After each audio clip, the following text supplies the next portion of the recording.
Hello, welcome to The Real Brian Duncan. Today I want to share a little bit of my insights and my experience with the Redcat Everest 16. As some of you know, I've had this thing for maybe 2 or 3 weeks. I've done a couple of videos with it, one of them with it in 100% out of the box stock form. Another video I made, I took off the, what do you want to call these things?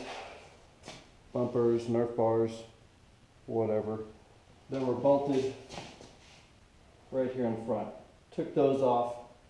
That video was a night and day difference from the first video, just for the added ground clearance that I picked up there.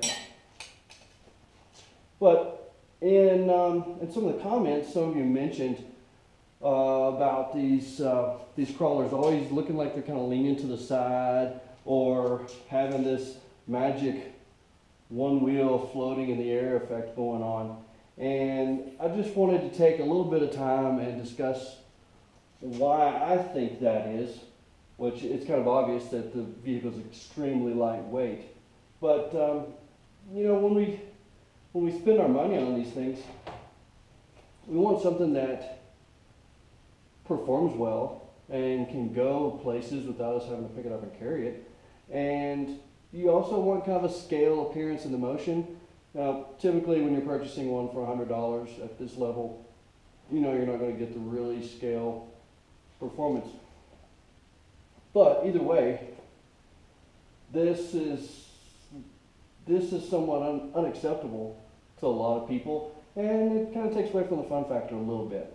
Maybe not for everybody, but for me it's a little bit weird, especially when you see yourself in a position like this and say the ground's flat right here and you hit the throttle and the thing tips over just for no reason. So I kind of wanted to just there you go right there. I kind of wanted to just take a minute. Haven't had a whole lot of time to create any videos lately because of my hectic work schedule. So I want to just take a quick minute and discuss what I see happening right here. And the video, the camera, again, I'm using a Gopro, so I don't know like what you can see. Hopefully all you can see is just the sheets and nothing else, because it really looks like crap in here. So yeah,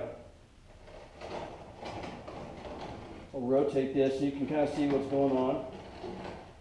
I mean, the vehicle is in that position well enough that I can move this around, and this wheel still doesn't settle down like you'd want it to. Just kind of hovers out there in outer space, nothing under it, no real reason. At least it's not turning over this time. And make it all the way around.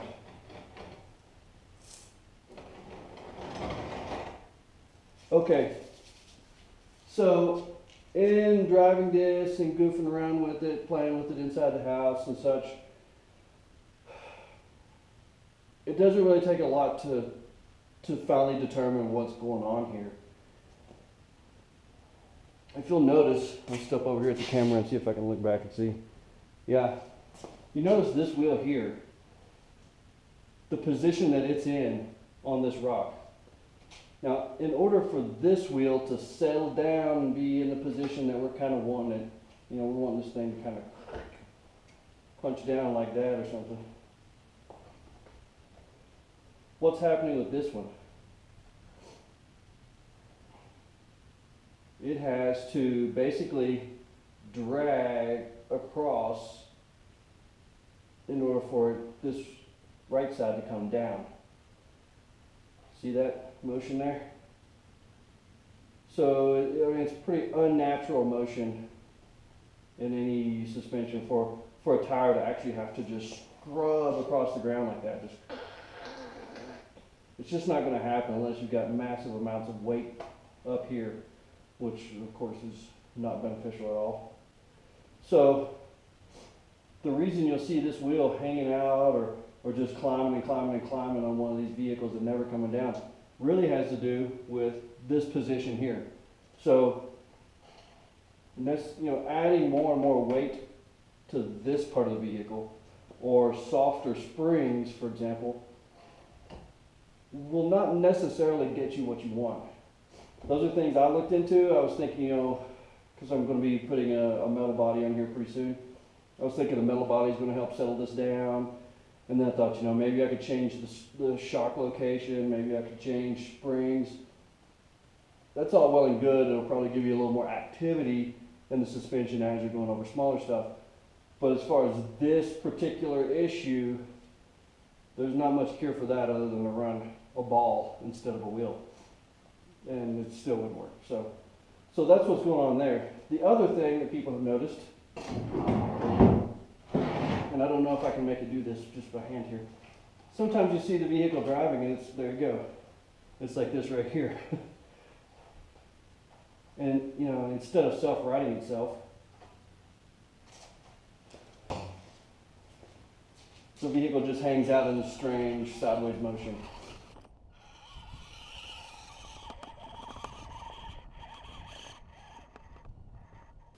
And it's kind of weird for a video. You see this thing coming down the trail, and it's all jacked up sideways and such. Especially right after a scene where it's doing this, and now it's doing this. The gangster lean on a trail, really cool. This one here, I haven't tried to play around with this issue and fix, but it's a combination of two things, I believe. For one, you have the extremely laid back shock position, which allows for your extreme articulation. It also prevents the spring from being able to push straight down on that wheel, which would help it to push itself back up. So you're losing that effect by drawing the shocks way back. So in a sense, it's an ill effect of trying to achieve articulation. Another aspect that I believe is causing it, I'm not sure if you can see it here.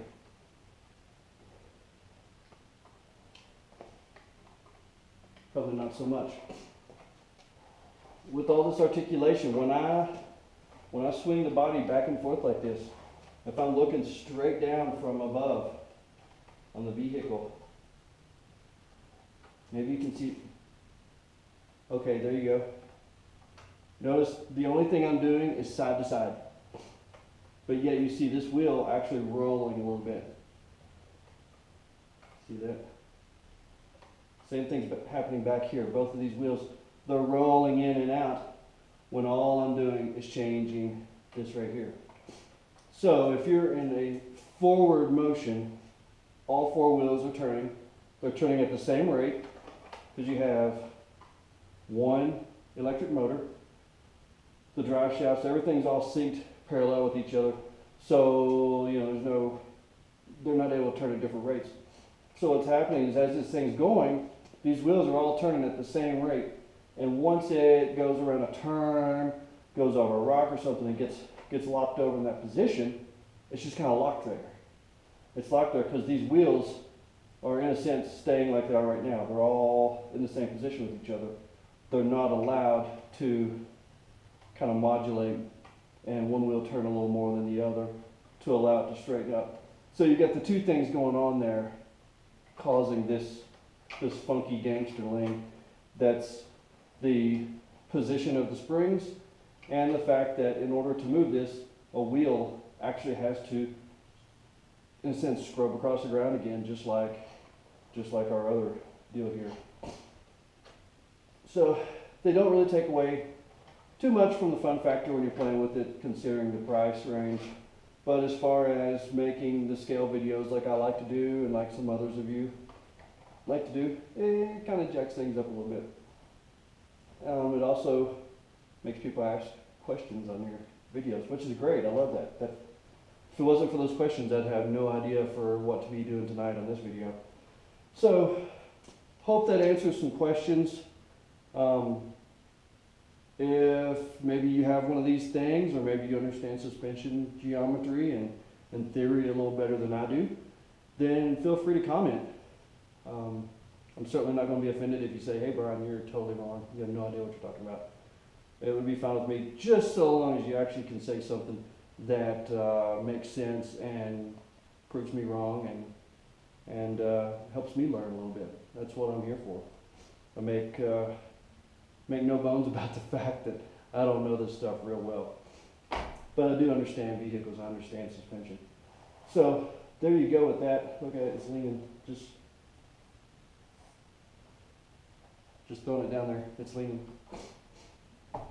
So guys, I appreciate you taking the time to watch my video. I appreciate you taking the time to subscribe and comment. Thanks. Have a very nice day.